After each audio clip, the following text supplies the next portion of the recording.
প্রিয় দর্শক, চ্যানেল আইয়ের পর্দায় দেখছেন ইউসিবি টু দ্য পয়েন্ট, সাথে আছি আমি সামান্তা। দর্শক, এখন যে জোটের সমীকরণ আসলে চলছে, জামায়াতের সাথে এবং ৮ দলের সাথে এনসিপি সহ এলডিপি জোট গঠন করেছে। এখন এই জোট গঠনের পর তারা নানান প্রশ্নের সম্মুখীন হচ্ছে, অনেকে অনেক কথা বলছে। অনেকে বলছেন যে এনসিপির যে নীতি ছিল শুরুর দিকে, সেটি আসলে জামায়াতের নীতির সাথে মিলছে না। আবার এলডিপির যে কর্নেল অলি আহমেদ, তিনি একজন মুক্তিযোদ্ধা এবং মুক্তিযোদ্ধারা আসলে দলে দলে জামায়াতে যোগদান করছেন, সেই সম্পর্কেও প্রশ্ন উঠেছে। এই সব কিছু নিয়ে আসলে আমরা কথা বলতে চাই, এবং এই যে জোট গঠন হলো, সেই জোটের প্রভাব বিএনপির উপর আসলে কি পড়বে, কেমন প্রভাব পড়বে জাতীয় নির্বাচনের উপর, সবকিছু নিয়ে কথা বলবো। আমাদের আজকের টু দ্য পয়েন্টের বিষয় নির্ধারিত হয়েছে ভোটে বিএনপি ও জামায়াত জোট। আমাদের সাথে দুজন অতিথি আছেন অধ্যাপক doctor M A Rashid, senior research fellow, SIPG, North South University, স্বাগতম আপনাকে। এবং আছেন জুবায়ের বাবু, কার্যনির্বাহী সদস্য, লন্ডন প্রেস ক্লাব, আপনাকেও স্বাগতম। আমি অধ্যাপক ডক্টর এম এ রশিদকে দিয়ে শুরু করি। জোটের আসলে ভবিষ্যৎ কি? আসলে কি বিএনপির উপর বড় একটা প্রভাব পড়বে? এই যে জামায়াতের জোটটা এখন খুব বড়ই হয়ে গেছে এবং অনেকগুলো দল সেখানে সংযুক্ত হয়েছে, আমরা দেখতে পাচ্ছি। সেটিকে বিএনপি কিভাবে নিচ্ছে সাধারণ জনগণ? ধন্যবাদ চ্যানেল আইকে, ধন্যবাদ আপনাকে আমন্ত্রণ করার জন্য। আমরা যদি জনগণের পালসকে বোঝার চেষ্টা করি, তাহলে স্পেশালি জনগণের মধ্যে যারা জেনজি, বিভিন্ন জরিপে দেখা গেছে যে জেনজি বিরাট অংশ আজ থেকে কয়েক মাস আগে তারা সিদ্ধান্ত নিতে পারতেছিল না যে কাকে ভোট দেবে, জামাত না বিএনপিকে। এখন যেই প্রেক্ষাপট হয়েছে, স্পেশালি হাদি হত্যাকাণ্ডের পরে, শহীদ হাদি হত্যাকাণ্ডের পরে এখন বাংলাদেশের রাজনীতি একটা রিয়েলি নতুন পোলারাইজেশনের দিকে যাচ্ছে। একটা সাইড মনে হচ্ছে জনগণ বোঝার চেষ্টা করতেছে, যারা বিগত ফ্যাসিস্ট সরকারগুলোর সাথে আধিপত্যবাদীদের আশা আকাঙ্ক্ষা বাস্তবায়নের জন্য চেষ্টারত ছিল, স্পেশালি আওয়ামী লীগ, তার দোসর জাতীয় পার্টি। তো তারা যখন আমাদেরকে একটা দেশকে পরাজিত অথবা দেশকে একটা আশ্রিত রাষ্ট্র, করত রাজ্যে তৈরি করে তারা ফেলেছিল, যেটার প্রেক্ষাপটে 5ই জুলাই যে আন্দোলন হলো, জুলাই বিপ্লব, সেই জুলাই বিপ্লবের তীব্র আকাঙ্ক্ষা ছিল জনগণের যে আমরা একটা স্বাধীন রাষ্ট্র হিসেবে থাকব, আমাদের আধিপত্যবাদী কোনো রাষ্ট্র এখানে তার আধিপত্য বিস্তার করতে পারবে না, আমাদের রাজনীতিবিদরা স্বাধীন থাকবে, তারা দেশের জন্য, মানুষের জন্য, দেশের সুরক্ষার জন্য, দেশের ভবিষ্যতের জন্য তারা কাজ করবে। এরকম একটা পোলারাইজেশনের সময় দুইটা ভাগ হয়ে যাচ্ছে। আমরা দেখছি যে একটা গোষ্ঠী চাচ্ছে আগের যে ফ্যাসিস্ট সরকার আওয়ামী লীগ বা জাতীয় পার্টি তাদেরকে নিষিদ্ধ না করা, তাদেরকে রাজনীতিতে মনে হচ্ছে জনগণের, আমরা যেটা গবেষণা করি, যে তাদেরকে আবার ফেরত নিয়ে আসা। এবং তারা পররাষ্ট্রনীতিতে আগে সরকার যেই ধরনের পররাষ্ট্রনীতি অবলম্বন করতো, তারা ওই জায়গায় তারা কোনো কথা বলছে না। তারা বিশ্ব রাজনীতিতে বাংলাদেশের অবস্থানটা তারা শুধু তারা চাচ্ছে যে নির্বাচন হলেই তারা এগুলো সলভ করবে। আরেকটা গোষ্ঠী আমরা দেখছি যে তারা জামাত ইসলামীর মতো সংগঠন, যারা অনেক আগে বিতর্কিত সংগঠন ছিল এবং সময়ের সাথে জামাত ইসলামী বাংলাদেশের স্বাধীনতার পক্ষে শক্তি হয়ে দাঁড়িয়েছে।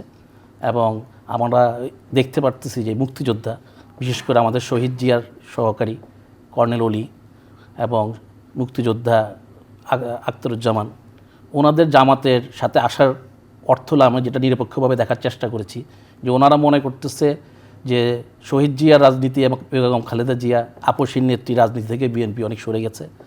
তাই তারা, যেহেতু বিএনপি ছিল শহীদ জিয়ার আদর্শের, জনগণ যে আধিপত্যবাদী বিরোধী আদর্শ শহীদ জিয়া, যার জন্য ওনাকে জীবন দিতে হয়েছে আমরা মনে করি, সেই শহীদ জিয়ার সাথে যারা রাজনীতি করেছে বা যারা তার আদর্শকে সাপোর্ট করেছে বা যেই জনগোষ্ঠী তার রাজনীতিকে পছন্দ করেছে, আমরা জানি যে একটা বিরাট অংশ দেশের জনগণ শহীদ জিয়ার পিছনে এসে দাঁড়িয়েছিল।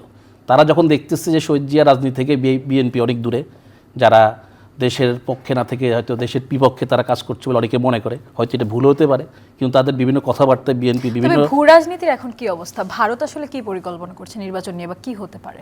ভারতের স্বাভাবিক যে ভারত যেই সরকারগুলো যেই রাজনীতিবিদদের দ্বারা তারা উপকৃত হয়েছে, তারা তাদের সাইডটা তারা দেখবে।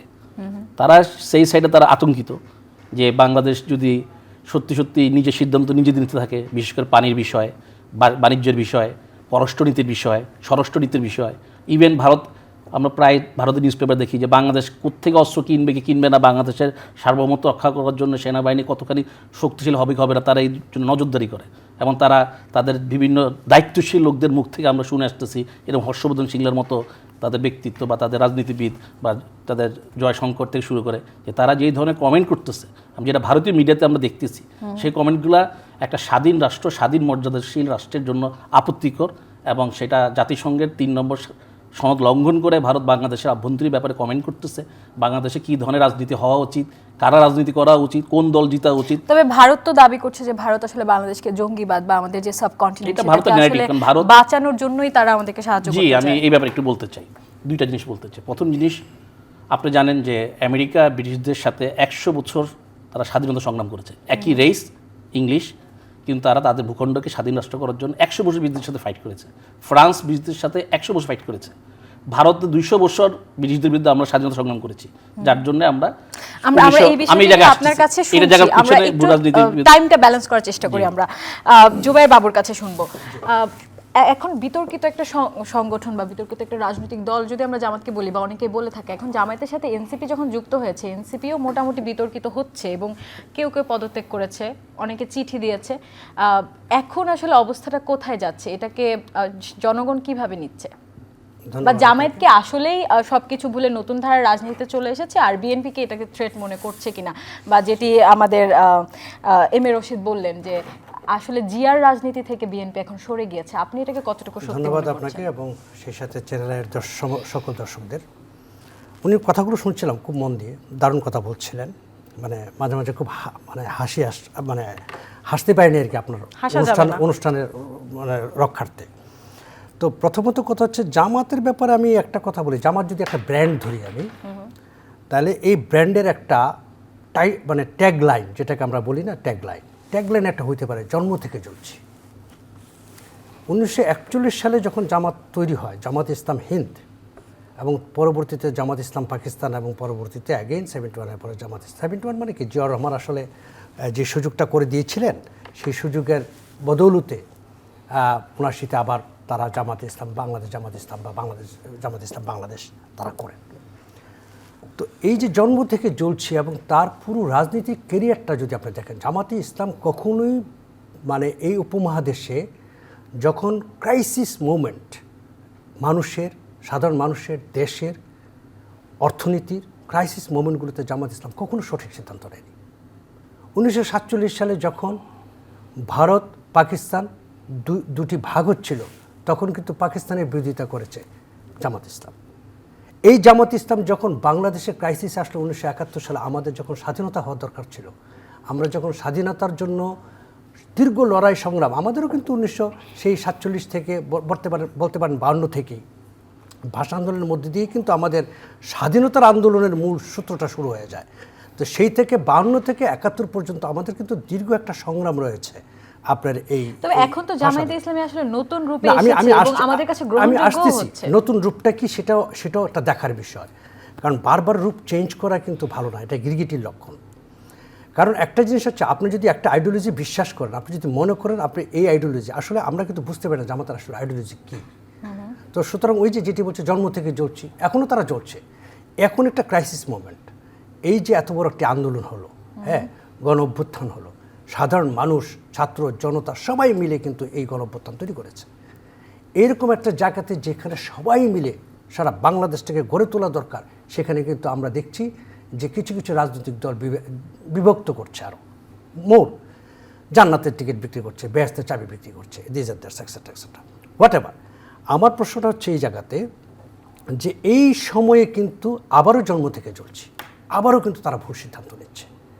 সুতরাং এইটা কিন্তু এক ধরনের খারাপ লক্ষণ, গিরগিটি হয়ে যাওয়াটা। এই যে বলেন যে আবার পরিবর্তন হচ্ছে, সো আসলে গিরগিটি হচ্ছে না, ভালোর দিকে পরিবর্তন হওয়াটা তো যাই হোক, এনিওয়ে ভালো মন্দ এটা তো সাধারণ জনগণ সেটা করবে। আরেকটি বিষয়, আপনি যেটি এনসিপির কথাটি বললেন, এনসিপি একটি বেহেশতি দল, একদম বেহেশতি দল। কারণ কি জানেন, আপনি জানেন বোধহয়, শিশু অবস্থায় মারা গেলে কিন্তু বেহেশতে চলে যায় সরাসরি। এনসিপির শুরু কিন্তু 28শে ফেব্রুয়ারি 2025, আর মৃত্যু হয়েছে 28শে ডিসেম্বর 2025, মাত্র 10 মাস। আপনি তাহলে বলতে চাচ্ছেন জামায়াতের সাথে জোট গঠন করে এনসিপির যাত্রা এখানে সমাপ্ত হলো? এনসিপির যে স্পিড নিয়ে এনসিপি আসছিল, সাধারণ মানুষের সমর্থন নিয়ে, আমি যদি বলি, আপনার হয়তো মনে আছে 5ই আগস্টের পরে কিন্তু একটা বড় বন্যা হয়েছিল ফেনীতে। আমরা কি আসলে সেই বন্যার টাকার হিসাব পেয়েছি এনসিপির কাছ থেকে?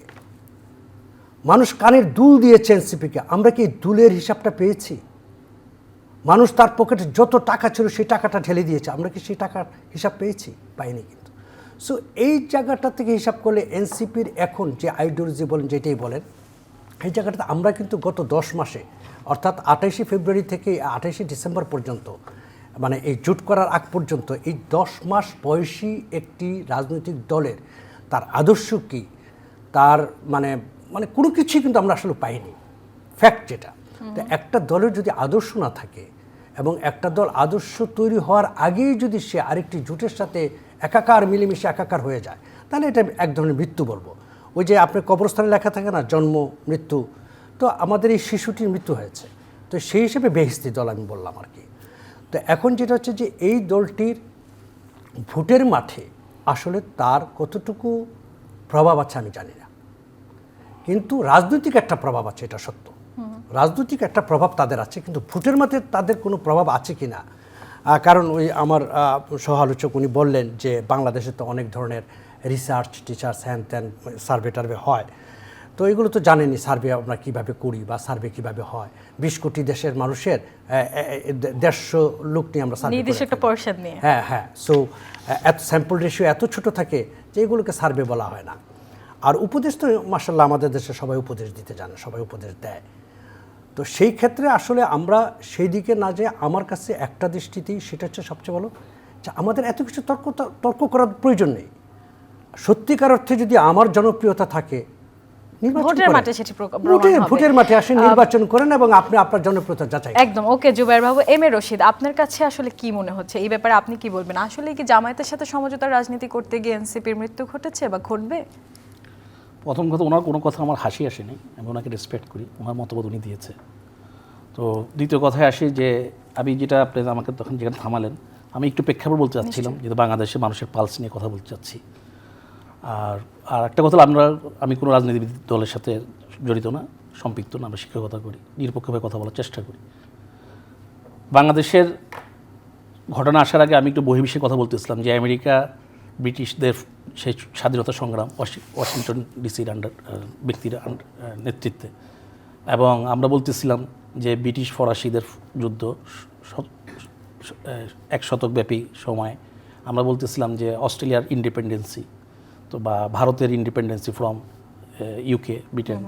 তো এগুলোতে আমরা দেখি যে যেই দলগুলো নেতৃত্ব দিয়েছে সেই দলগুলো পরবর্তীতে কিছু বছর পরে আর সাস্টেন করেনি। যেমন মুসলিম লীগের নেতৃত্বে পাকিস্তান হয়েছে 1947 সালে, পরবর্তীতে মুসলিম লীগ অপ্রাসঙ্গিক হয়ে গেছে, আওয়ামী লীগ এসেছে।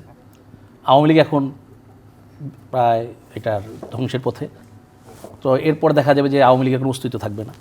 একই রকম অনেকেই যদি মনে করেন যে আমরা যেহেতু আমাদের প্রতিষ্ঠাতা জনপ্রিয় ছিল, সৎ ছিল, ওনার উপর দিয়ে যদি আমরা চালাতে চাই, যে এখন তো উনি বেঁচে নাই, এখন যদি আমাদের দুর্নীতি 5 বার চ্যাম্পিয়ন হওয়া অথবা আমাদের চাঁদাবাজির যে লাফালাফি, জি শহীদ রাষ্ট্রপতি জিয়াউর রহমানের সততার কথা বলছি, তো ওনার জনপ্রিয়তা যে লেভেলে ছিল, যদি এখনকার বিএনপি সেটা আবার প্রতিষ্ঠা করতে পারে, অবশ্যই জনগণ তার সাথে থাকবে।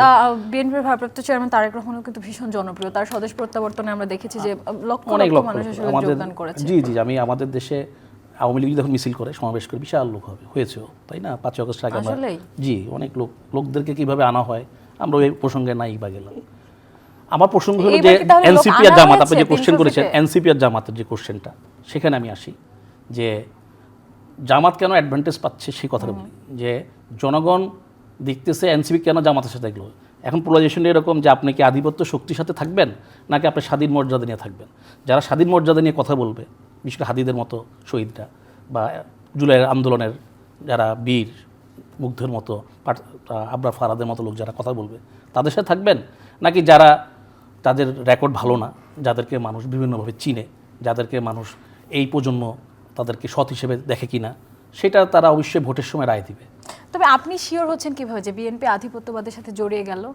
তারেক রহমান নিজেও তো হাদির কবর জিয়ারত করতে গিয়েছে। বিএনপি আপনি যদি নেতাদের, শীর্ষ পর্যায়ে নেতাদের কমেন্ট দেখেন পত্রিকাতে, মিডিয়ার ইয়াদি বলতেছি আমি, যে তারা যখন আওয়ামী লীগকে নিষিদ্ধ করতে চায় নাই, তারা যখন বলতেছে বিএনপির মহাসচিবের মতো পোস্টে থেকে বলতেছে যে আমরা ক্ষমা করে দিব বা আমরা জিতে আসলে কোনো মামলা থাকবে না, এই ধরনের কথায় বা যারা এখনও 71 নিয়ে ভাবতেছে, যে জন্য বলতেছিলাম যে ভারতের মধ্যে তো ব্রিটিশ 71 নিয়ে ভাবা যাবে না এখন। আমি আসতেছি, এটার উত্তর দিচ্ছি।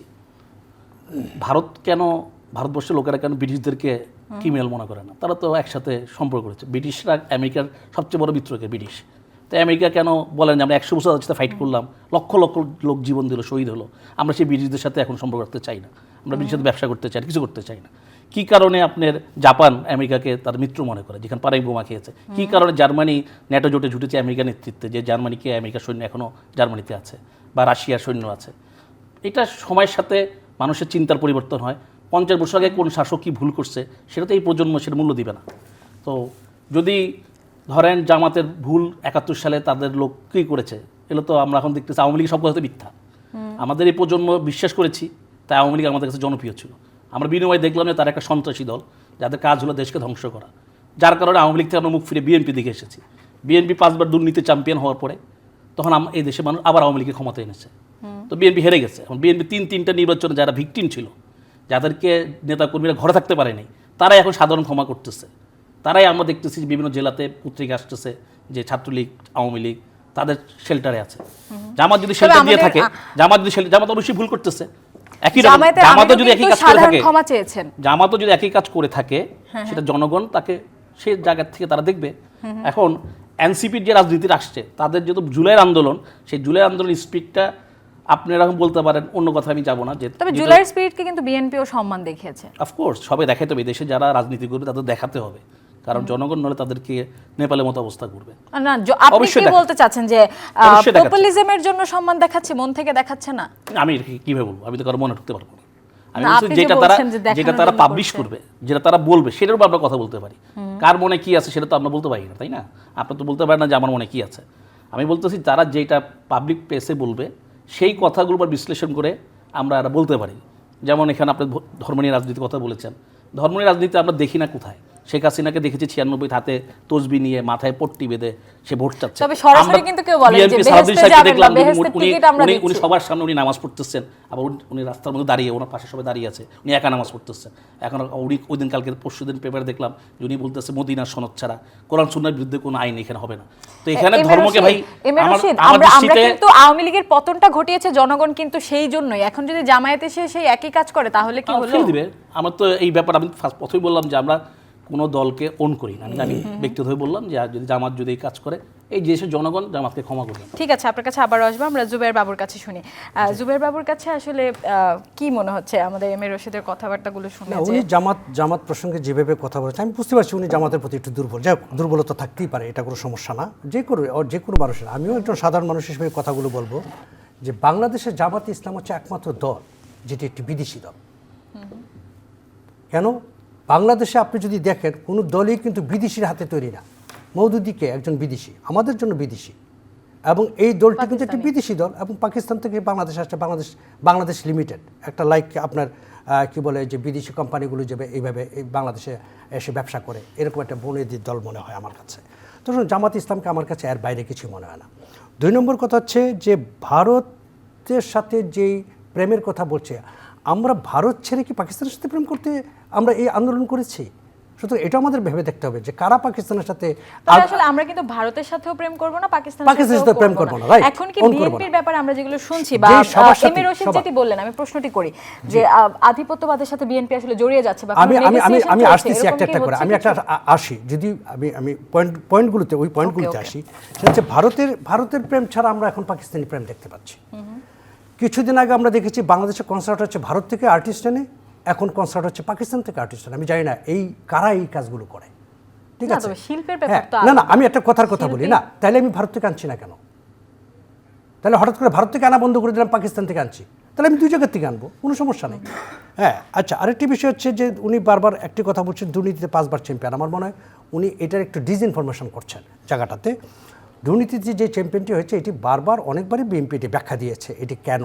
কারণ এই সূচকগুলো আসছে হচ্ছে তার আগের কয়েক বছরের সূচকগুলো আসছে, পরবর্তীতে যিনি ধীরে ধীরে বেড়েছে, এটা নিয়ে আসলে ব্যাপক আলোচনা করা দরকার। আমার মনে হয় সূচকগুলো উনি একবার যদি ব্যক্তিগতভাবে আমাকে বলে, আমি পাঠিয়ে দেবো ওনাকে, তাহলে উনি বুঝতে পারবেন এই কথাটি হয়তো আর ভবিষ্যতে বলবেন না। তবে সবচেয়ে বড় কথা হচ্ছে জুলাই, যে কথাটি বারবার আসে, এই জুলাই তো বিএনপি ওন করে, শুধু এনসিপি ওন করে না তো, একদম তাই না? বিএনপি ওন করে এই জুলাই, বিএনপিই জুলাই, সো এনসিপিও জুলাই, বিএনপিও জুলাই, তো জামায়াতে জামাতও ইসলামী জুলাই, কি own করে না? জামাতও, হ্যাঁ অফকোর্স, আমি না করছি না। সুতরাং যেই পাপটি, যেই অপরাধটি আওয়ামী লীগ করেছে, বাংলাদেশের স্বাধীনতাকে নিজের মতো করে নিজে বিক্রি করেছে, সেম কাজটি এখন দেখতে পাচ্ছি দুই একটা দল করছে। তারা এখন জুলাইয়ের মালিক হয়ে গেছে। সেই দলগুলো তো কারা? জুলাইয়ের, আমি একটা কথা বলি, এই জুলাই, এই শেখ হাসিনার কারণে আমি নিজে 10 বছর বাংলাদেশে ঢুকতে পারিনি বিদেশ থেকে। আমি জুলাইয়ের জন্য আমি কিছু করিনি, আমি বিদেশে বসে করেছি। সো আপনি আমার অবদান ফেলবেন কি করে? আর আপনি কে ফেলে দেওয়ার? আপনি কেউ না। আমি ডিসিশন নেব, this is my country, I will take my decision. So এই যে বিষয়গুলো, আমরা যখন পরস্পরের আসলে মতামত থাকতে পারে, ভিন্ন মত থাকতে পারে, বাট যেটি সবচেয়ে বড় প্রবলেম গত 17 বছরে করেছে আওয়ামী লীগ, সেটা হচ্ছে পরস্পরের প্রতি শ্রদ্ধাবোধটাকে নষ্ট করেছে। পরমত সহিষ্ণুতা হ্যাঁ, শ্রেষ্ঠতা নষ্ট করে। আরেকটা জিনিস, অবিশ্বাস। এই জুলাই একটা জিনিস তৈরি করেছে, গুপ্ত নামে একটি বাহিনী তৈরি করে রাজনীতিকে অবিশ্বাস সৃষ্টি করেছে। এখন কে যে গুপ্ত আর কে যে সুপ্ত আর কে যে প্রকাশ্য, এটা আসলে আমি নিজে, আমি অনেকদিন পরে, দীর্ঘদিন পরে বিদেশ থেকে আসছি, আমি এখন ভয় লাগে মানুষের সাথে কথা বলতে। আরে কোনটা গুপ্ত, কোনটা সুপ্ত? কেন? রাজনীতিতে তোমার যদি মত থাকে, তুমি যদি বিএনপি করো, বলো যে আমি বিএনপি করি। তুমি যদি আওয়ামী লীগ করো, বলো আওয়ামী লীগ করি। তুমি যদি জামাত করো, তাহলে বলো জামাত করি, অসুবিধা তো নাই। আমাদের এই একটা জায়গায় তো আসতে হবে, রাজনৈতিক আস্থা। এই রাজনৈতিক আস্থাটা নষ্ট করেছে গত 1 বছরে কয়েকটা দল।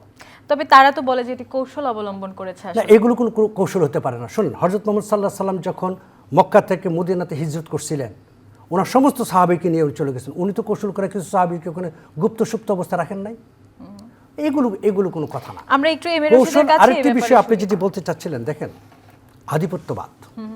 আধিপত্যবাদ আর জনপ্রিয়তা দুইটাকে এক করে ফেললে হবে না। জনপ্রিয় হওয়া মানে যে আধিপত্যবাদ তা কিন্তু না।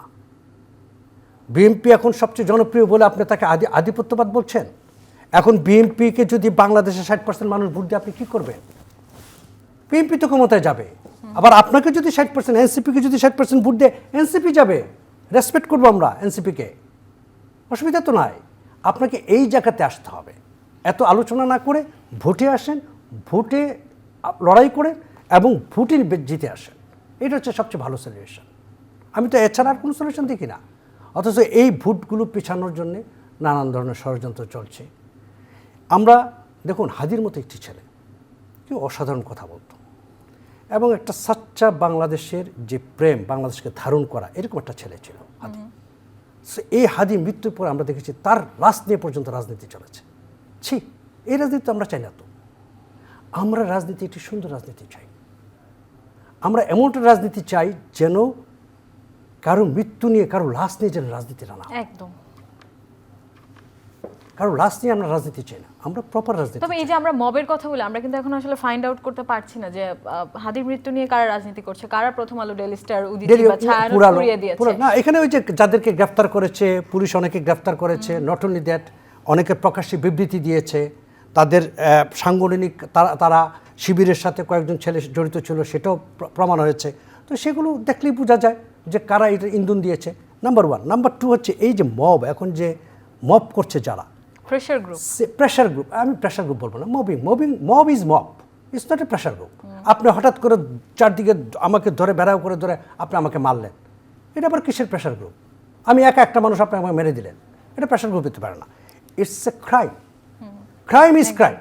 এখন ঘটনা হচ্ছে এই যে মব করছে, দুদিন পরে কিন্তু এই জনতা মব করবে এই মবদের উপরে, তখন কোথায় যাবেন আপনারা? যখন সাধারণ মানুষ দেখবে যে কোথাও মব হচ্ছে, তখন সাধারণ মানুষ আবার তাদেরকে ঘিরে ফেলবে, ওরা মব করবে, তখন কোথায় যাবেন আপনারা? আমি তো সেটাও চাই না। সো আলটিমেটলি যেটা হচ্ছে, আমাদের এমন একটা অবস্থানে আসতে হবে যে আমরা বাংলাদেশটা ভালো চাই, যেভাবে হোক এই দেশটার প্রতিটা ইঞ্চি আমাদের রক্ষা করতে হবে, একদম। প্রতিটা মাটি আমাদের রক্ষা করতে ওকে হবে। জুবাইর বাবু, আপনাকে ধন্যবাদ। আমরা এম এ রশিদের কাছে আবারও শুনবো। আমরা গত কয়েক বছর ধরে বা এখন আসলে যেটি প্রকাশ্যে আসছে যে শিবিরের অনেকেই ছাত্রলীগের মাঝে কৌশল অবলম্বন করে গুপ্তচর হিসেবে ছিলেন, বা এখন যদি আমরা সোশ্যাল মিডিয়ার গুপ্ত বাহিনী বা বট বাহিনীর কথা বলি, এই ব্যাপারে কি বলবেন? আসলে কৌশল অবলম্বন করে যদি আমি অন্য কিছু করি তাহলে কি সেটি আমার নীতির বিসর্জন নয়? আর এখন কি আসলে আবার শিবিরের মধ্যে ছাত্রলীগ ঢুকে যাচ্ছে কিনা আমরা বুঝবো কিভাবে? জি, আমি আবার ওনাকে অনেক বিনয়ের সাথে বলতেছি যে ফ্যাসিস্টরা যখন কোনো কেউ ন্যায্য কথা বলতো নিরপেক্ষ বসে যুক্তিটা না দেখে তাকে ট্যাগ দিত। ওনাদের আচরণ তাই যে উনি আমাকে বললো জামাতের সমর্থন, এটা না না, আমি ট্যাগ দিইনি আপনাকে, সরি, দুঃখিত। আপনি বলছেন জামাতের না, সমর্থন হতে পারেন না, বলছি। এটা বলা উচিত না। আমি তো আপনাকে বলি না যে আপনি তারেক জিয়ার অমুক। না, না, আমি আপনি এটা বলা উচিত না আর কি। ঠিক আছে, আপনি বলছেন কথা বলবেন না, আমি যখন বলতে দেব। আমি বিনয়ের সাথে বলতেছি আপনার কাছে যে আপনারা এই ধরনের ট্যাগ দেওয়া বা ট্যাগ না হলে কাউকে অপোজ করা। আমি একজন শিক্ষক যদি কথা বলতে না পারি, বললে যদি এটা এমন হয়ে যায় যে আমি কোনটা ভুল বলেছি। আমি আপনাকে ব্রিটিশদের আগের যুদ্ধের কথা বলেছি, আমি বলেছি 55 বছর পরে এসে আপনারা ডিভাইড করে এটার বেনিফিশিয়ারিকে আপনি পাকিস্তানে কথা বললেন। আপনার জন্ম যদি 71 সালে হয়, আপনার পাসপোর্টে কি পাকিস্তান লিখতেন না? আপনার বাবাকে পাকিস্তান লেখে নেই? পাকিস্তান কি শেখ মুজিব পাকিস্তানের মন্ত্রী ছিল না? আমাদের অনেক সিনিয়র লিডার তো পাকিস্তানের মন্ত্রী ছিল। পাকিস্তান তো কোনো ব্যক্তির নাম না। এই অঞ্চলটা ধর্মভিত্তিক ভারত হয়েছে, পাকিস্তান হয়েছে 47 সালে। তার আগে ইন্ডিয়া কেন হয়েছে? প্লিজ আপনি বলছেন কথা বলতে দিবেন। হ্যাঁ, না, তার আগে ইন্ডিয়া ছিলাম, আপনি বলছেন কথা বলতে দিবেন। জি জি জি, শিওর। তো এই যে 47-এর যে স্পিরিট, ভারতে হিন্দু মুসলিম দাঙ্গার কারণে তখনকার বুদ্ধিজীবীরা মনে করেছে আমাদের আলাদা রাষ্ট্র হওয়া দরকার। তারপর যখন রাষ্ট্র হয়েছে সেখানে 47 সালে পাকিস্তান হয়েছে। তো তখন পাকিস্তানকে আমাদের জন্ম নিয়ে আমরা 71 সালে আমরা জন্ম নিচ্ছি। তো পাকিস্তানে যারা জন্ম নিয়েছে তারা পাকিস্তানি বলা হইতো। ওনার বাবাকে পাকিস্তানি বলে, আমার বাবাকে পাকিস্তানি বলা হইতো। আপনার আব্বা যদি পাকিস্তানে আমার জন্ম নিয়ে পাকিস্তানি বলা হয়। এরপর তো পাকিস্তানের উপর অত্যাচার করেছে, পাকিস্তানের শাসকরা অত্যাচার করেছে, হাসিনা অত্যাচার করেছে। এখন যদি আবার যদি অত্যাচার শাসক আসে তখন আপনি কি করবেন? এই অত্যাচারটা কে করে নাই? এর সাথে অত্যাচার করে নাই, এর সাথে সময় মানুষ মারা যায় না। আমরা কি এখন বলতে পারবো না তাদেরকে অত্যাচারী? আমাকে বলতে দেন প্লিজ। শেখ মুজিব 30,000 লোককে মারা নাই, মুক্তিযোদ্ধাকে মারে নাই। তার সময় কি 30,000 লোক মারা যায় নাই? সে কি বাকস্বাধীনতা ইয়া করে নাই? সে নিজেকে সারা জীবনে আজীবনের রাষ্ট্রপ্রধান করে নাই? তো এইটা বাংলাদেশে তখন কি আপনার উচিত ছিল যে গোপালগঞ্জের লোক যেহেতু স্বাধীন আমাদেরকে অত্যাচার করতেছে, আমরা নোয়াখালীর লোক আমরা আলাদা হয়ে যাই? আমরা কি এখন বলবো যে তারেক জিয়া বগুড়ার লোক আমরা আলাদা হয়ে যাই, আমরা নোয়াখালীর লোক? এইটা একেবারে ও মাই গড, আপনি তাহলে পাকিস্তান থেকে আমরা আলাদা হয়েছে সেটাকে সাপোর্ট করছেন না? আমি বললাম যে সময়ের কথা বলছি, যে এই সময় যে অত্যাচার করবে তখন যেটা মানুষ বলবে, মানুষ তখন যদি মনে করে এটা করা উচিত, আমরা রেসপেক্ট করবো। জনগণের মতকে আমরা সবসময় সম্মান করব। আমার কথা হলো জনগণের মতকে যেন কেড়ে নেওয়া হয়, জনগণকে যেন ভোটের অধিকার দেওয়া হয়, যেটা আমরা ফ্যাসিস্ট সরকার বন্ধ করে। তবে এম এ রশিদ, আমি আমি একটা কথা ক্লিয়ার করে দিই। আসলে যে একটা পাকিস্তানের একটা কথা আছে যে কেন ভারতে কেন কথা আসছে, কারণ ভারত পাকিস্তান এখন আমাদের পানি কেড়ে নেয় নাই, আমাদের স্বাধীনতা কেড়ে নেয় নাই। পাকিস্তানের কোন মন্ত্রী এসে বাংলাদেশে কোন এর সাথে ইলেকশন যাবে কিনা, কোন সুজাতা সিং বাংলাদেশে আসছে না। পাকিস্তানের কোনো কেউ আমাদের বিরুদ্ধে কমেন্ট করে আমরা তার বিরুদ্ধে কথা বলবো। ভারত বলতেছে প্রত্যেকটা দেশের দেশপ্রেমিক লোকের উচিত ভারতের আধিপত্যকে অ্যাকসেপ্ট না করা। উনি শিবির করতেছে, আমি তো শিবির জামাতকে অন করি না। আমি যে আমার শিবিরের কোনো কোশ্চেন অ্যানসার দিতে আমরা একটু 71-এর মাঝে ফিরে যাই। আপনি যে বললেন যে তার মানে কি আমরা আলাদা হয়ে যাব? পাকিস্তান আমাদের আমি উপর সেটা যা বলি না, করেছে, আমি বলতেছি পাকিস্তান যখন করেছে সেটা পাকিস্তান পেয়েছে। পাকিস্তান বলতে আমরা ক্ষতিগ্রস্ত হয়েছি, তারাও ক্ষতিগ্রস্ত হয়েছে। কারণ শক্তিশালী পাকিস্তান আজকে স্বাধীনতার জন্য ভালো ছিল, কিন্তু পাকিস্তান যে অত্যাচার করেছে, পাকিস্তানের শাসকরা যে অত্যাচার করেছে, পাকিস্তান শাসকরা যে এদেশের মানুষের রাইট দিতে চায় নাই, সেই জন্য তারা এটা ভুট্টোকে ফাঁসি দেওয়া হয়েছে। জুলফিকার আলী ভুট্টোকে কেন ফাঁসি দেওয়া হয়েছে?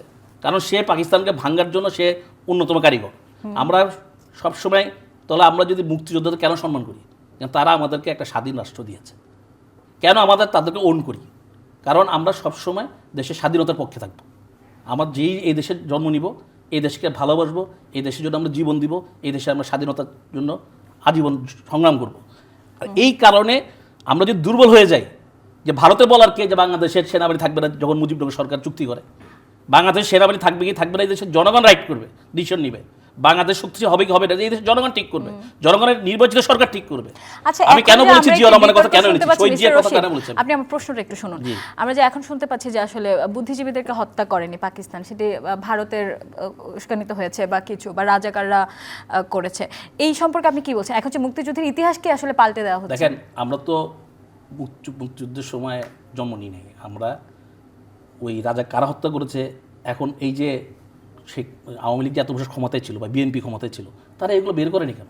না, তারা এই জন্ম লিস্টটা নিয়ে কেন বলে করেনি আমরা যে কারা জানবো কেন না। কারা হত্যা হয়েছে? 30 বছর পর কেউ জন্ম নিয়ে যদি বলে 24-এ কি হয়েছে আমি না, জানি আমি না, আবার তখন তো বলতেছি আমার যে জন্ম হয়নি। তখনকার বিএনপি তো অনেক পুরান দল, বিএনপি 81 সালের দল, তাই না? 77 সালে বিএনপি তৈরি প্রতিষ্ঠা হয়েছে, আমি যদি ভুল না করি। তাহলে বিএনপির তো তখন তাদের ঘাড়ে দায়িত্ব, তাদের অনেক মুক্তিযোদ্ধা ছিল। তো মুক্তিযুদ্ধের সবচেয়ে বড় নায়ক তো জিয়াউর রহমান। তো জিয়াউর রহমানের দলে তো এই হিসাবটা হওয়া উচিত ছিল, তাহলে এখনকার প্রজন্ম এটা নিয়ে আর চিন্তা করতো না। এখনকার প্রজন্ম তো কনফিউজ, আপনি একটা তথ্য দিচ্ছেন, উনি একটা তথ্য দিচ্ছে, এ ওকে রাজাকার বলতেছে, ও বলতেছে এ ভারতের দালাল।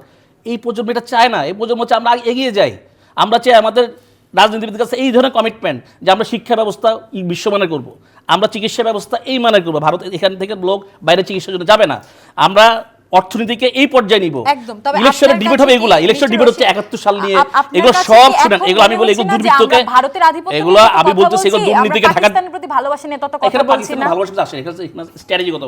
এখন ভারত যদি আপনাকে আক্রমণ করে, পাকিস্তান আমাদেরকে কি এখন দেবে? যদি এখন ধরে ভারত যদি বাংলাদেশে যে তাদের মিডিয়া তাদের রাজনীতিবিদরা বলতেছে পাকিস্তান এসে আমাদের বাংলাদেশে বাঁচাবে। অ্যাম্বাসেডারকে হামলা করছে, বাংলাদেশে অ্যাম্বাসি হামলা করছে আন্তর্জাতিক আইন লঙ্ঘন করে।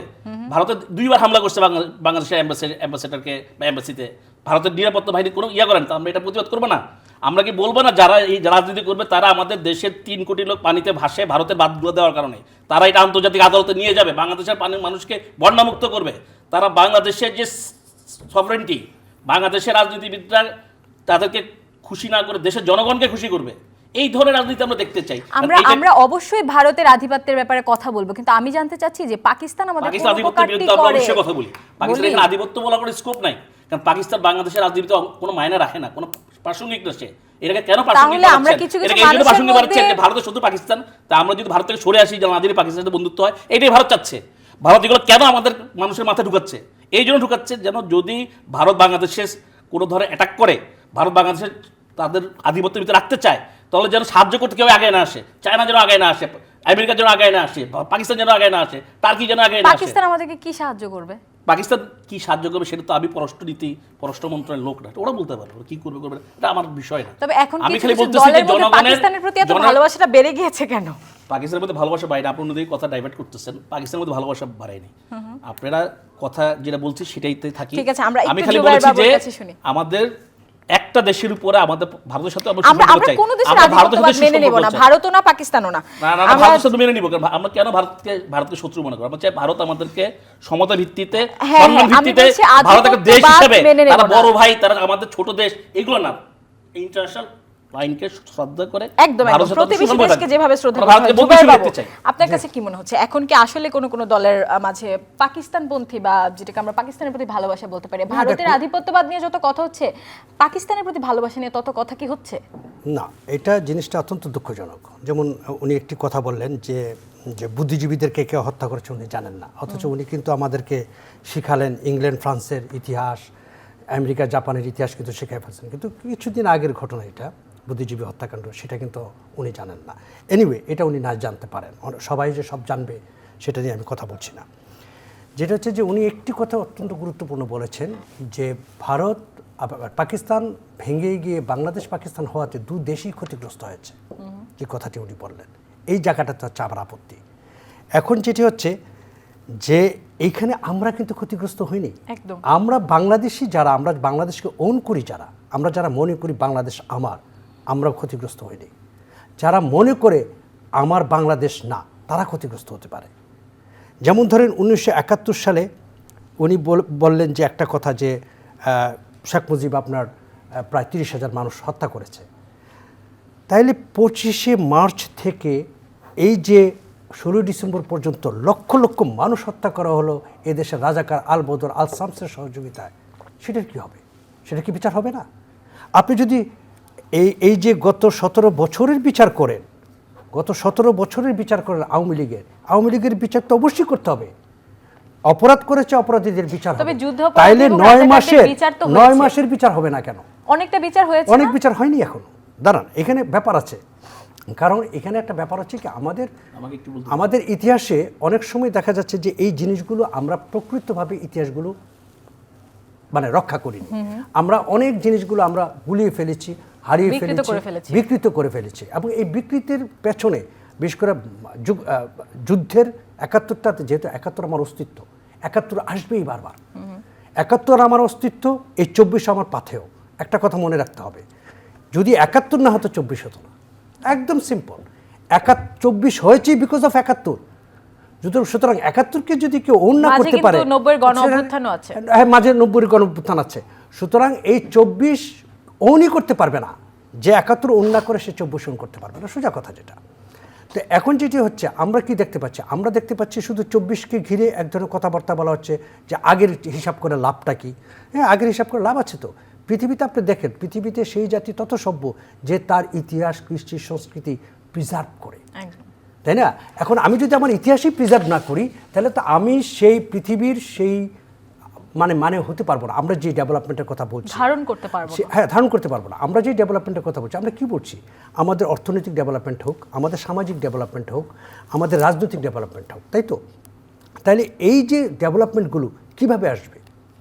আমি যদি আমার ইতিহাস থেকে শিক্ষা না নিই, আমি যদি আমার ইতিহাসটাকে পর্যালোচনা না করি, এই যে ধরেন গত 17 বছর আওয়ামী লীগ যে ঘটনাগুলো ঘটালো, এই ঘটনাগুলো যদি অন্যান্য রাজনৈতিক দল, ধরেন বিএনপি কিংবা জামাত, তারা যদি পুঙ্খানুপুঙ্খভাবে পর্যালোচনা না করে, তাহলে কিন্তু আপনার পরবর্তীতে এই সংস্কারটা হবে না। তাহলে তার মানে হচ্ছে যে ইতিহাসটা আমার কাছে গুরুত্বপূর্ণ। এই 17 বছরের ইতিহাস আমার কাছে অত্যন্ত গুরুত্বপূর্ণ।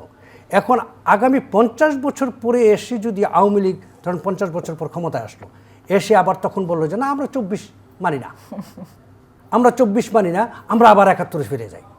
যেমন এখন অনেকের প্রবণতা দেখা গেছে, তারা 71-এর কথা বলে না, 47-এর কথা বলে। তো এই যে বিষয়গুলো আমাদেরকে আসলে মাওলানা ভাসানীর কথা বলে, হ্যাঁ মাওলানা ভাসানীর কথা বলে। তবে কয়েকটা বিষয়, আমাদের ফান্ডামেন্টাল কয়েকটা বিষয় আমি মনে করি সবার এক থাকতে হবে। নাম্বার 1 হচ্ছে আমাদের 71 এই ব্যাপারে কোনো রকম দ্বিমত থাকা যাবে না। এটা তো মীমাংসিত সত্য, আসলে এটা মীমাংসিত সত্য। এবং দ্বিতীয়ত হচ্ছে জাতিসত্তা, আমাদের জাতীয়তাবাদ। এই ব্যাপারে কোনো রকম, আমি অনেক দল দেখি, আমি সত্যি কথা বলি, অনেক দলকে দেখি, আসলে এই দলগুলোকে দেখে আমার মাঝে মাঝে মনে হয় আচ্ছা তার ভাষা কি, উর্দুটা কি তার মানে মনে হয় যে উর্দু শুনলে গদগদ হয়ে যায়, আরবি শুনলে গদগদ হয়ে যায়, কিন্তু বাংলা তার মাতৃভাষা কেমন যেন একটু দূরে দূরে ঠেলে দেয়। অনেক সময় মনে হয় যে তার ভাষা কি, আবার অনেক সময় তার কালচার দেখলে মনে হয় তার কালচার কি, সে আসলে কে, মানে সে কি বাংলাদেশি বাঙালি না সে অন্য কোনো মরুভূমি, হ্যাঁ মরুভূমির মানুষ, হ্যাঁ মানে বারবার উপজাতি, ব্যারবেরিয়ান যেটা বলে, আমি জানি না। হ্যাঁ, সো এই যে জিনিসগুলো, তো এই জায়গাগুলোতে আমাদের বাংলাদেশি জাতীয়তাবাদ, এই জায়গাটাতে আমাদের স্ট্রিক্ট থাকতে হবে, এক থাকতে হবে। ওকে, এমএ রশিদ, আজ আমি শেষ পর্যায়ে চলে এসেছি, ছোট করে শুনবো। আমি একটি প্রশ্ন করতে চাই এর আগে। বুদ্ধিজীবীদের আমরা জানবো না কেন? আমরা এটা পরিষ্কার বের হয়ে এসেছে যে তখনকার কাদিরে বাহিনী, তখনকার 14 ডিসেম্বর পুরো বাংলাদেশ অলমোস্ট স্বাধীন, মুক্তিযোদ্ধারা বাংলাদেশের ঘরে রাস্তায় রাস্তায় চলে এসেছে। 2 দিন আগে যে বুদ্ধিজীবী হত্যা হয়েছে, তখন পাকিস্তান আর্মি তার সারেন্ডার নিয়ে সে ব্যস্ত। ওই সময় যারা পাকিস্তানের, ওরা 71 সালের 16 ডিসেম্বর আগ পর্যন্ত, 14 ডিসেম্বর আগ পর্যন্ত তারা পাকিস্তানের তৎকালীন সরকারের চাকরি করেছে। আপনি বুদ্ধিজীবীদের লিস্ট দেখেন তো এরা কারা হত্যা করতে পারে? এরা যেহেতু পাকিস্তানের সরকার চাকরি করেছে, এরা মুক্তিযুদ্ধে গিয়েছে বা কেউ যায় নাই, এদেরকে একমাত্র ভারতই হত্যা করতে পারে। সেই ভারতের কথা এখন আমরা বিভিন্ন বুদ্ধিজীবীদের মুখে শুনতেছি।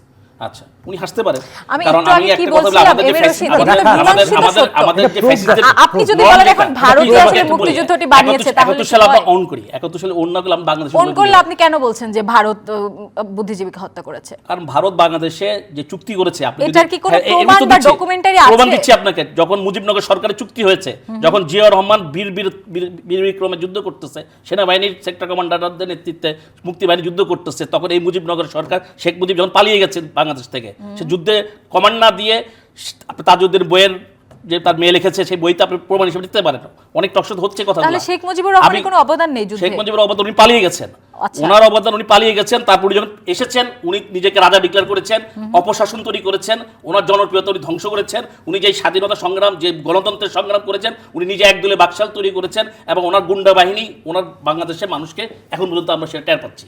তো এই যে আমরা আওয়ামী লীগ থেকে পরবর্তীতে যা দেখলাম, আমরা শুধু এই সময়টা আমি ক্রেডিট দিতে চাই শহীদ জিয়াউর রহমানকে, কারণ ওনার নেতৃত্বে আমরা দেখেছি, আমরা রিভোল্ট করেছি পাকিস্তান সরকারের বিরুদ্ধে। এবং আমরা মুক্তিযুদ্ধে ঝাঁপিয়ে পড়েছি, এটা যদি আমরা ওন না করি তো আমরা বাংলাদেশি নাগরিকই হতে পারি না। আমরা অবশ্যই এটা ওন করি। 71 যে ওন করেছে ভুলভাবে ওন করলে কি হবে? না, ভুলভাবে তো আপনারা মনে করতেছেন এই ন্যারেটিভ তো ভারতের ন্যারেটিভ, যেটা আপনারা দিয়ে যাচ্ছেন, সাংবাদিক বিভিন্ন সময় দিয়ে যাচ্ছে। এই ন্যারেটিভ অল্টারনেটিভ ন্যারেটিভ তো আছে, আপনি তাকে রেসপেক্ট করেন, জনগণ জাজ করেন, জনগণকে জাজ করতে দেন, জনগণ দেখতে দেন, জনগণ কি এই জায়গায় জাজমেন্ট কারা করে, সেই জাজমেন্টের জন্য তো আমরা তো ইলেকশনে দাঁড়াচ্ছি। এম এ রশিদ, আমাদের একটি প্রতিষ্ঠিত ন্যারেটিভ আছে, সেটা হচ্ছে আমাদের 71 মুক্তিযুদ্ধ হয়েছে এবং মুক্তিযুদ্ধটাকে আমরা তাহলে কি হয়নি, মানে মুক্তিযুদ্ধ তো হয়েছে। আমরা যে ন্যারেটিভটি অন করি যে আমাদের 71 মুক্তিযুদ্ধ হয়েছে এবং শেখ মুজিবের অবদানকে আমরা মুক্তিযুদ্ধ পর্যন্ত স্বীকার করি, এরপর তিনি বিতর্কিত হতে পারেন, সেটা আলাদা ব্যাপার। কিন্তু আপনি এই যে বুদ্ধিজীবীদের কথা বলছেন যে ভারত বুদ্ধিজীবীদেরকে, এটিও তো মীমাংসিত সত্য আসলে কারা বুদ্ধিজীবীদেরকে হত্যা করেছে। হয়তো তাহলে আপনি আমাকে বলেন, তাহলে এই কথা এখন আসবে কেন? এই কথা শেখ মুজিব কেন তখন বাইর করেন যে কারা হত্যা করেছে? তখন কেন তারা চুপ করে? এটা বের করার কি আছে? পাকিস্তান আমাদের সাথে যুদ্ধ করেছে। আবার জিয়া রহমানের কথা আছে, উনি যখন শাসক হলেন উনি জামাতকে রাজনীতি করতে কেন দিলেন? উনি শেখ হাসিনাকে কেন আসতে দিলেন? এম এ রশিদ, তার মানে কি রাজনীতির অঙ্গনে এম এ রশিদ একটা সম্মুখ যুদ্ধ হয়েছে, সেটিতে আসলে ই করার কি আছে? ওখানে পাকিস্তান আমাদের সাথে যুদ্ধ করেছে, আমাদেরকে অত্যাচার করেছে, সেটা তো সবাই দেখেছে। এখন আপনি বলতে পারেন না যে জন্ম হয়নি দেখে দেখেননি, এটা আমরা জানি। এই যে তখন বলছিলেন আমি এইসব বিতর্কে যেতে চাই না, কারণ এগুলো হলো দেশকে ধ্বংস করার। আচ্ছা, আমাদের আজকে বিষয় ছিল বিএনপি এবং জামায়াত জোট। আমরা বিষয়ে ফিরে আসি। আপনার কাছে এখন কি মনে হচ্ছে আসলে এই যে জামায়াত, যে কথাটি আসলে বললেন জুবায়ের বাবু, যে উর্দু শুনলে কেউ কেউ গদগদ হয়ে যায়, বা জামায়াতে ইসলামী যে এখন মুক্তিযুদ্ধকে ওন করছে নতুন ভাবে, মুক্তিযুদ্ধের পক্ষের লোক জামায়াতে ইসলামী, তাও কি অন্তরে একটু পাকিস্তানের প্রতি ভালোবাসা আছে কিনা? আমার ধারণা নাই, আমি জামাত শিবির ঘোষণা করি নাই। আমি যেটা বলবো, আমি শহীদ জিয়া আর আপসীর নেত্রী খালেদা জিয়ার কথা বলছি। ওনার রাজনীতি বাংলাদেশের জনপ্রিয়, ওনার রাজনীতি যদি বিএনপি ওন করে তাহলে জনগণ ওনার সাথে থাকবে বলে। ওকে, বিএনপির কথাটা গেল, এখন জামায়াত এবং এনসিপি যে জোট, এর ভবিষ্যৎ কি? জামাত যদি, যেটা মানুষ মনে করতেছে, আমরা তো দুই দল দেখলাম, জামাত যদি সৎ শাসন করে, জামাত যদি বাংলাদেশের স্বাধীনতাকে টিকিয়ে রাখার চেষ্টা করে, জামাত যদি জনগণকে সুন্দর রাষ্ট্র উপহার দিতে পারে, তাহলে জনগণ জামাতকে সাপোর্ট করবে। ওকে, ধন্যবাদ। আমরা জুবায়ের বাবুকে দিয়ে শেষ করব। সংক্ষিপ্ত করে বলবেন এখন আসলে এনসিপি, জামায়াত এবং বিএনপির ভবিষ্যৎ কি, ভোটের ভবিষ্যৎ কি? না দেখুন, এবং তারেক জিয়া যে দেশে ফিরে এসেছে সেটি নিয়ে আসলে কি কি চলছে এবং কি প্রভাব পড়বে রাজনীতিতে? না, অবভিয়াসলি আপনি দীর্ঘ 17 বছর পরে উনি এই যে বাংলাদেশে ফিরে আসছেন, রাজনীতিতে একটি বিশাল প্রভাব পড়বে, এটা খুব স্বাভাবিক।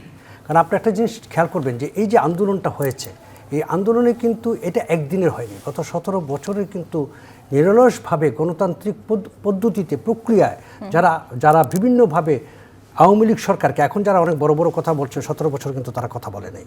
এই কথা বলেছে কিন্তু এই তারেক সাহেব সহ অনেক নেতারা কথা বলেছেন। তো আজকে যদি আপনি একটা জিনিস খেয়াল করে দেখেন, আপনি যখন কথা বলতে চান তখন কিন্তু তারাও ট্যাগিং করে ভারতীয় negative, this and that's etcetera etcetera, অথচ অনেকে কিন্তু তারা আবার পাকিস্তানি নেগেটিভ নিয়ে কথা বলে। তো আমরা তখন বলবো যে আপনি পাকিস্তানি নেগেটিভ নিয়ে কথা বলেন। সো এই যে ব্যাপারগুলো, এগুলো ভাঙতে হবে, এগুলো স্ট্রেট ওয়ে ভেঙে ফেলতে হবে। এগুলো যতক্ষণ পর্যন্ত এই দেশে ভাঙা না যাবে ততক্ষণ পরে এই দেশের ডেভেলপমেন্ট হবে না। আপনি এই যে জোটের কথা বলছেন, একটা গল্প মনে পড়ে গেল, গল্পটাই বলি। যে একজনকে জিজ্ঞাসা করলো, আপনি তো নতুন চাকরি পাইলেন, বেতন কত? আমি আর স্যার মিলে 1,05,000 টাকা পাই বেতন। ঘরে বলেন কি, বিশাল টাকা বেতন পান। তো আপনি কত পান, আপনার স্যার কত পায়? আমার স্যার 1 লাখ টাকা পায় আর আমি 5,000 টাকা পাই। তো এখন এই জোটের রাজনীতিটা অনেকটা সেরকম হয়েছে। জোট করলে তো হবে না, তার ভোটার আছে কিনা, ভোটের রাজনীতিটা কতটুকু প্রভাব ফেলবে সেটা অত্যন্ত গুরুত্বপূর্ণ, 1 নম্বর।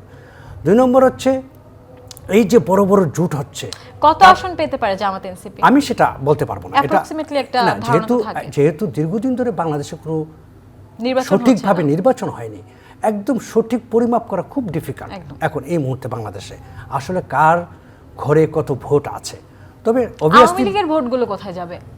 আওয়ামী লীগের ভোটগুলো নিয়ে আসলে অনেকে চেষ্টা করছে তাদের দলে টানার জন্য বিভিন্নভাবে, যে কোনো রোজা পূজা হ্যান ত্যান এক হয়ে যাচ্ছে, সব কিছু মিলে। যাই হোক, এনিওয়ে আমি মনে করি আওয়ামী লীগ সঠিক সিদ্ধান্ত নেবে, যারা বিশেষ করে আওয়ামী লীগ না, যারা আওয়ামী সমর্থক যারা রয়েছেন, বাংলাদেশে একটা ব্যাপক পার্সেন্টেজ রয়েছেন আওয়ামী সমর্থক। আমি মনে করি তারা যদি দেশকে ভালোবেসে থাকেন, তারা যদি সত্যিকার অর্থে বাংলাদেশকে ভালোবাসেন, তাহলে তারা একটা সঠিক সিদ্ধান্ত নেবেন। ধন্যবাদ জুবাইর রহমান। অধ্যাপক এম এ রশিদ, আপনাকে ধন্যবাদ। প্রিয় দর্শক যারা এতক্ষণ আমাদের সাথে ছিলেন ইউসিবি টু দ্য পয়েন্টের আয়োজনে, আপনাদেরকেও ধন্যবাদ জানাচ্ছি। এবং 47 থেকে 71 পরে 90 বা 24-এর যে আন্দোলন, এই সব কিছু আসলে আমাদের দেশের শেকড়, এবং একটিকে অস্বীকার করে আমরা আসলে অন্যটির দিকে এগোতে পারি না। এবং ভারতের আধিপত্যবাদের কথা বলি বা পাকিস্তানের প্রতি কারো কারো ভালোবাসার কথা বলি, এই সব কিছুকে আসলে বাদ দিয়ে আমাদেরকে বাংলাদেশপন্থী হতে হবে এবং যে নির্বাচনটি সামনে আসছে সেটিকে সুষ্ঠুভাবে সম্পন্ন করার জন্য আমাদের নিজেদের গণতান্ত্রিক যে অধিকার সেটি যেন আমরা আসলে দেখাতে পারি, সেই প্রত্যাশায় ইউসিবি টু দ্য পয়েন্টের আয়োজন থেকে বিদায় নিচ্ছি।